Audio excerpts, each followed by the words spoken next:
Kaylee, this is I think this is our new episode that we're gonna drop, This right? unofficial podcast. We're gonna drop it like it's a new Taylor Swift album, even though this is the old one. That I'm one's so nice though. Like that one is definitely the most suited to vinyl, in my opinion. Yeah, and it's the only Taylor Swift album that I own on vinyl. I started. I will tell you this. I really like Taylor Swift. I did not see her in concert. I wish I had, but I don't have $10,000 that I can throw around. But as a businesswoman, as a performer, as a human being, I mean, I was trying to think the other day that she's bigger than Madonna. She's bigger than Britney Spears. She is bigger than Janet Jackson or any sort of like Michael Jackson, even. I mean, on that scale, I don't think there's an artist in my lifetime that I've seen that holds the attention of a collective culture like Taylor Swift. Like, as soon as that podcast trailer or preview dropped, from the Kelseys, I mean, all of these moms that I have been friends with were all talking about this, new album or this podcast. And it was like, oh my God, it was like mass hysteria, like the Beatles, right? And she's created an entire, like, she is not just a business, she is a mogul of a scale I've never seen before. It's quite impressive because I think people don't often recognize how hard it is to be relevant for that many years of your life. Sometimes I listen to songs from debut and I'm like, she was 15 writing this. And also having such like a main hand in writing all of her songs, producing all of her music for that long. I'm like, that's actually kind of wild. And then on top of it, to grow to this scale. And the only thing I thought of during the whole 2 hours of watching that podcast is I know exactly why she's famous and why she has such a big fan base. And it's because like this is notoriously a person who doesn't do podcasts, right? Like you're not seeing a ton of interviews with Taylor Swift. You're not seeing her do podcasts. She doesn't really go on a ton of talk shows all the time. Like she has really outperformed that level of fame to where she doesn't have to do any of those things to stay relevant or to promote anything. And so it's just interesting to see her in that environment. And I think when you get those people that are like larger than life, A plus plus kind of list actors or singers or celebs, their podcasts or interviews are always kind of awkward because they're overly media trained, overly just, they're really guarded in what they're talking about. But for 2 hours, I watched her and I was like, you would think that this is like your neighbor, like the girl down the street. Like she is so, I think, relatable in a way that's kind of ironic to say because there's really nothing quite relatable about her life at all. Even for most celebrities, she's not that relatable. So, like, the way she talks just seems like she is any girl you would run into on the street. And I'm like, that's it. Like, that is the one factor that I think keeps her having such a big fan base because she can just talk to anybody like she's a regular person, even though she is very much not a regular person.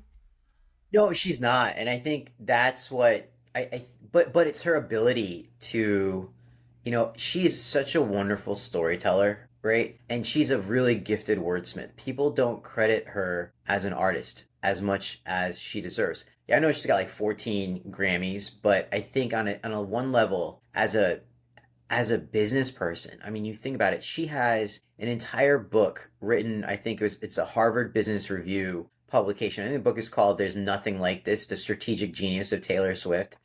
And I don't know how many business courses are taught about what she does. And even on a content level, think about how she curates each album, how she gives everything a certain message, look, and a feel. I mean, all of these people are looking for hidden messages in everything that she does, whether it's numerology or whether it's, is she talking about this relationship or that relationship? And she's done it for years. And I just credit her because, I mean, on a personal note, like I write for Scholastic, right? There is a book called The Taylors that's all about Taylor Swift and the perfect business opportunity for them. Actually, shout out to my friend Jen Calanita, but she wrote this book and it's coming out around the same time as our album. So what a perfect tie-in. So it doesn't even have to be directly related to her. It's all the ancillary business that she creates. I mean, what was it, $2 billion she did in her last tour? I mean, she lifted up the economy of entire cities. Yeah, it's just pretty interesting. And I think for her, it's crazy how someone that big is doing all of these, like you mentioned, like the Easter eggs, previewing things so far in advance that people don't even know there's anything to preview. So now you'll see them like pop up all over social of like, she posted this video at the Dolphin Stadium and was standing next to the section A12, August 12th, right? Like it's all of these things where it's like very clear and intentional Easter eggs so far in advance, years in advance. And then she is like the one hands on doing it, right? This is not like a PR company. This is not a marketing company. These aren't people really on her team. She's got like one very trusted team member that really helps her do this stuff. But everything she does feels so personally curated by her and her alone. And it's like when she talks about it, it's just she's having fun doing it. It's just, I can imagine her like taking these photos or doing these things or planting these Easter eggs, planning these outfits that have little like secrets and clues in them. And she's just laughing to herself because it's all just like a fun game for her and her fans and kind of this inside joke that they have. And so I don't know, it's just an interesting business model that I think it's going to be really hard for anyone else to replicate it at that scale or for anyone to be quite as successful over that long of a period of time because again the fandom piece Mhm. is probably that main centerpiece that keeps her so relevant. Of course, she's incredibly talented. The music is amazing, but it's like I don't know anyone else that could curate a fan base as committed and as connected to the person they're a fan of. Yeah, because I think she treats her fan base with respect and with loyalty. And I think she understands that, right? There's a certain emotional intelligence that's required. And I think she's genuine, right? When she talks to her fans, there's no talking over or talking under or overestimating, the people that follow her, right? Whether it's those girls with those friendship bracelets, running around or the moms that are paying an arm and a leg, to go see her. And I think she transcends any sort of cultural type. And one of the things that I really like about her is that she's a model, I think, for doing things in bold ways, right? She reinvents herself. She doesn't, and even if it doesn't work, like the last album, she acknowledged that, what, I write a lot and I put it out there and now I want to make sure that what I put out is quality. So she's not afraid to learn to make mistakes, right? Because I think the thing about her is she's resilient in the form. I think someone described her as anti-fragile, which I think really is the case, right? Like she's got challenges, she gets all sorts of controversy, but it doesn't break her at all, right? She's able to go around it, right? She circumvents it, and then or she embraces it, and I think there's something really unique in that. And I think she knows how to, and I liked what she did, right? She was kind of out of the public eye, aside of being Travis Kelsey's girlfriend for a while. And yeah, there haters are gonna hate. God, I can't believe I dropped that line, but yeah, I did. But she knows it, and I love how she doesn't take herself seriously, yet she takes herself and her brand very seriously, and her fandom really seriously, and that's important. Yeah, it's demanding respect without feeling like you are better than everyone else. And it's a really like interesting line to walk and it's really something I think she does so gracefully. But also I need like a master class from her parents on how they raised her because you're right. There's just a level of fame that I think so many people and most famous people couldn't even comprehend what she goes through or the amount of fame that she really has globally. And so having to start dealing with that at an age where you're going through, I would argue like 15 to 16 is such a vulnerable time in those early years of her career. Like she got really popular really quick. It's not eras to her level, but it was pretty fast and rapid in like the amount of people that were paying attention to her. And so there's just a level of like humility and relatability and down to earthness that I think I would just love to know how that all came to be. I think even in her music early on, you can feel that she's just so grounded and understanding of her emotions and how to handle certain situations. And she just, the music again, like does not seem like something a 15-year-old would be writing, but at the same time, it does have that like childhood innocence to it as well. So it's just an interesting balance where I'm like, I need the guidebook or the parenting book from them because they've done a fantastic job. There's so many incredible takeaways that you can, ascertain from Taylor, right? What are some things that you think brands and companies can take away from her as an example, both, as an artist and as a businesswoman? I think it's like you said, talking to your audience. In her case, it's fans. And I think on the sports side, which we've both been a part of, it's fans. But I think this can go across the board, whether it's customers, just audience members, viewers, having that connectability with them in a way that is human and also on the same level. Like having those two-way conversations where you start to build those connections, build those inside jokes, like have those things that are specific to you and your viewership and your audience to make them feel like they're in on something. And it doesn't have to be these very like exclusive, expensive spaces. It can really be something as simple as just one thing that you share with your audience where it's like, if you know, you know, right? A ton of fan bases have that. I think hers is probably the best example, but there's so many creators specifically who do it really well where if you jump into a video they made for the first time, like you might just miss a few things because they've established this connection with their audience. I think brands can do it as well, but it goes back to building community in a way that's authentic to your brand. So showing up in spaces that make sense for your brand, where your audience is already actively there and speaking to them like there's a person behind the screen. Like all of these brands that have kind of blown up in popularity for putting their social people on camera, having them be more forward facing in terms of being very open about who is running these channels and that there are people running these channels. I think we've now grown. I mean, sometimes we haven't, but I really hope we do soon grow fully out of the like the intern behind the social channels joke. But often it's teams, right? And I think that's why Duolingo did really well. I think there's like, if you see Rascal's Diapers, like that's another one where like they successfully put their social team on camera. Some brands don't do it as well, but I think when you create those like very inside niche jokes and references with your community and make them feel included or in on something that not everyone can understand, you're going to have more success building an engaged and loyal community that is going to help convert a lot better than if you just try to like put out content and talk at them versus talking with them.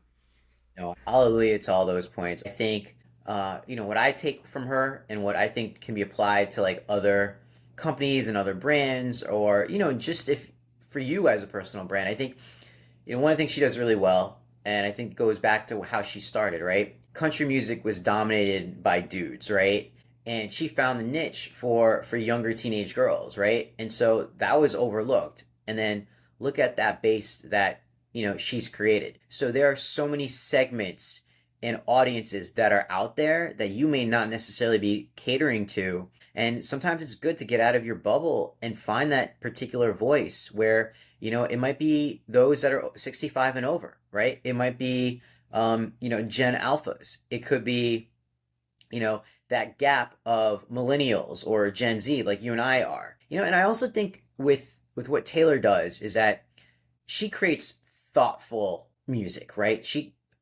Everything she does has sentiment and emotion attached to it. And that leads, you as a company or as a brand to create things that are meaningful for your audiences, right? And be authentic. And I think those are things that are very easy to talk about in theory, but I think what she does is that she shows you in execution. And that was one thing that she does really well is the clarity of how she speaks. And a lot of these points are available, if you just watch her, and the book talks a little bit about this too. And don't be afraid to reinvent yourself, right? I think every album that she puts out there, there's a new sort of like, persona that she creates. And she's not the first artist to do that. I think Madonna did a great job of that in the 80s. Janet Jackson did that. But she's the one that now kind of defines our sort of like our no our new our era, if you will. I don't Yeah. know how many Taylor Swift puns I've put into this conversation, but if you find out, drop it in the We'll comments. count, we'll like put a counter. Yeah. Yeah, I think also too, she creates these new personas and they're versions of her. And so she's really telling her story of how she's evolved as a person. Every single album is a reflection of what she was going through at the time she was writing it. And so it's so almost painfully, but also very beautifully like raw glimpse into who she is and how she's feeling and what she's experiencing and going through. And I think on the brand side, what you can take from that is there are so many brands I think who try to shy away from things that might not put their brand in the best light. And I think there's some things where that makes a ton of sense, having been on kind of the corporate brand side of social. But I also think viewers just really appreciate when people change openly and when brands evolve openly and can also acknowledge past versions of themselves that maybe like make them cringe now, right? Like you mentioned her talking about TTPD and how there's just so many songs and it just didn't necessarily need to be that many, and like what was going through her mind in that moment and how she's taking that as a learning lesson going forward. Like I think it could be easy for her to be like, oh, well, like high and mighty about that decision to do that for the last album and not really make any light of it. But I think her doing that, it's kind of like she's picking up on what fans are saying and she's addressing it in her own way and then moving forward with where she's at now. And so it's just an interesting case study. Again, I don't know how replicable it is, but for brands, I think there's so much to learn because I think being able to see things that can make you successful and what are driving success for other people, it doesn't have to be other brand examples. It can be something like Taylor Swift. Yeah, I mean you can't replicate the Taylor Swift brand. No. But what you can do is you can bite off a piece of it and apply it directly to what you're doing, here and now. The other takeaway I have is simple. Own your IP. Yes. Own the Yes. content you create, and the fact that she was able to buy back her masters, and now, that was like a big storyline that she had with her fans. She owns it. She can distribute Mm-hmm. how she wants it, and I think that's wonderful. So, don't give away your IP that easily. Own it. Figure out how you can utilize it. And I think, but like you said, there are so many case studies that can be built off Taylor. It's like, Yeah. you know, it, it's as many tracks as case studies as she had in the last album. No, truly. I actually love that point. That's a very business savvy point about the IP, but I will say, as a relatively casual Swiftie, the ability to listen to Reputation and Debut without feeling guilty now that she owns the masters again, I'm like amazing. Because there's no way I could not listen to those albums, but every time I did, I was like, oof, I don't feel good about it. So now it's all good. Yeah, and I think, what she does is the relationship that she has with her fans is, I think, what companies need to directly have with their own fans, Yeah. right? With their Yeah. customers.